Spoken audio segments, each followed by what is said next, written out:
waa ku dhawaad 200 oo caruur ah oo laga soo arooriyay wadooyinka magaalada Muqdisho isla markaana lagu xanaaneeyo xarunta caruurta agoonta ah ee Kadare.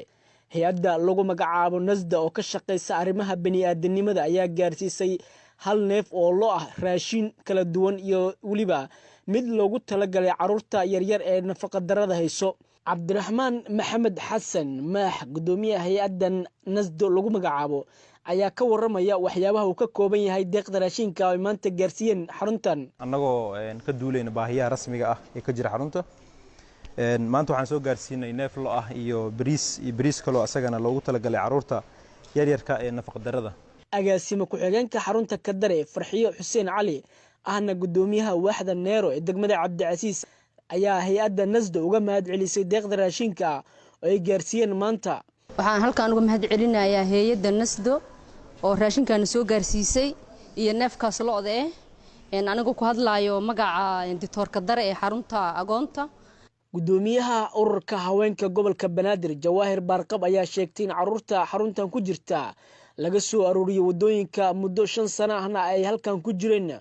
bulshadana waxay ugu baaqday in looga baahan yahay mas'uuliyad inay iska saarto caruurta xanaanayntooda. waxaan rabaa bulshada Soomaaliyeed oo adduunka meel walba aad ka joogtaan, ganacsatada Soomaaliyeed, waxgaradka, cuqaasha, xarumaha agoomaha oo dhan in aad ka warqabtaan. hadday noqoto kuwa gabdhaha ku xareysiin, hadday noqoto kuwa wiilasha ku jiraan, gaar ahaan xaruntan Kadare oo ay ku jiraan waliba kuwa nolosha ziira aan ka soo qaadnay ayagoo koolada dhuuqaya la keenay maantana ka badqaba oo ah ilmahan quruxda badan. dhanka kale hay'addan ayaa dayactir iyo qalabeyn casri ah waxay ku sameysay xarunta hooyada iyo dhallaanka waaxda Neero ee degmada Cabdicasiis taa oo lagu adeegayo bulshada degmadaasi ku nool. gudoomiyaha ururka haweenka gobolka Banaadir Jawaahir Barqab oo xaruntan ka hadashay ayaa u mahad celisay hay'adda Nasda sida ay mas'uuliyad isaga saartay dayactirka xaruntan wax badan ay ka tari doonto bulshada degmada Cabdicasiis. ka sukoona waxaan u mahad celinayaa hay'adda Nasda organization oo ay maaragtay taabi gelinayso ama wax walba agaba ay naga caawinayso. wasaaradda caafimaadka oo ay wasiir ka tahay wasiir Fuusiya Bikar, wasiir Sigaara ayaan kaaga mahad celinayaa.